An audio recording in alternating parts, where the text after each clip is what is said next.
सूरत के डंडोली इलाके में मारपीट की घटना सामने आई। ये घटना एम्पोरिया बिजनेस हब में राधे लेबोरेटरी नाम की दुकान में हुई। कलासिरिया अश्विन नाम के शख्स की पीट कर हत्या कर दी गई। दिनेश हरिया नाम के शख्स ने अश्विन के पिता को ब्याज पर पैसे दिए थे। पैसे मांगने के बहाने अश्विन को अक्सर प्रताड़ित किया जाता था। कल दिनेश हाड़िया उसके लैब में आया और उसे पीटने लगा। अश्विन पर त्रिशण अस्त्र से प्रहार करके उसके सिर पर भयंकर बिजली गिरी। ये पूरी घटना सीसीटीवी में कैद हो गई। कल सरिया अश्विन को सिर में एक गंभीर चोट लगने के बाद इलाज के लिए सिविल अस्पताल में भर्ती करवाया गया। डिंडोरी पुलिस ने अब इस मामले में आगे की जांच शुरू कर दी है।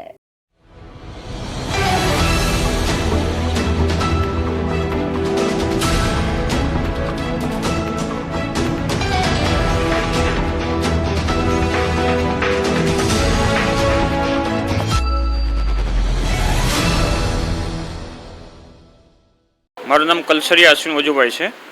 વજુભાઈ શું ઘટના બની તમારી સાથે?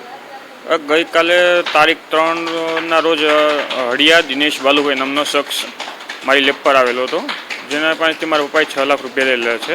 એને ટાઈમ ટુ ટાઈમ વ્યાજ તો આપતા હતા અમે, તો એ અવારનવાર અમારા ઉપર કોલ કરીને યા તો લેબ પર આવીને ધાક ધમકી આપતો જ હતો। તો ગઈકાલે સવારે 10:30ની આસપાસ એ આવ્યો ને ડાયરેક્ટ મને બહાર બોલાવ્યો। તો બહાર બોલીને મને સીધી ગાળ આપી। તો મેં એને ગાળ આપવાની ના પાડી, તો એ ડાયરેક્ટ મારા ઉપર કોઈ તીક્ષ્ણ હથિયાર વડે મારા ઉપર હુમલો કરી દીધો, જેના લીધે મને માથામાં ઈજા થઈ, હાથમાં ઈજા થઈ છે। પછી હું મારી બાજુમાં હોસ્પિટલ છે લોટસ હોસ્પિટલ, ત્યાં મેં ડાયરેક્ટ સારવાર લીધી। ત્યાં સારવાર લીધા પછી થોડુંક વધારે તબિયત બગડતા મને સિવિલમાં રેફર કરવામાં આવ્યો છે। કોણ વ્યક્તિ છે, શું કામ માટે તમને મારવા આવ્યો? એ છે હળિયા દિનેશ બાલુભાઈ, જે અવારનવાર ડ્રિંક કરી જાય છે, એના લીધે અમને પછી હેરાન કરે શા છે। કારણે તમને મારવા આવ્યો? કે પૈસાની લેનદેન છે તમારી? પૈસાની લેનદેન છે એના લીધે જ આવ્યો હતો। કેટલા રૂપિયા લીધા, કોણે લીધા? 6 લાખ રૂપિયા લીધેલા, એ પણ મારા પપ્પાએ લીધેલા હતા વ્યાજમાં। કેટલા સમયથી લીધા છે? 2 વર્ષ થયા છે એના।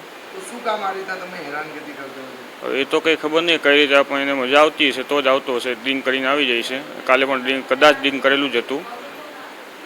પોલીસ દ્વારા મામલે કોઈ કાર્યવાહી કરવામાં આવી હોય? હા, અમે પોલીસ કેસ કરેલો જ છે, અત્યારે એની કાર્યવાહી ચાલુ છે અત્યારે હાલમાં।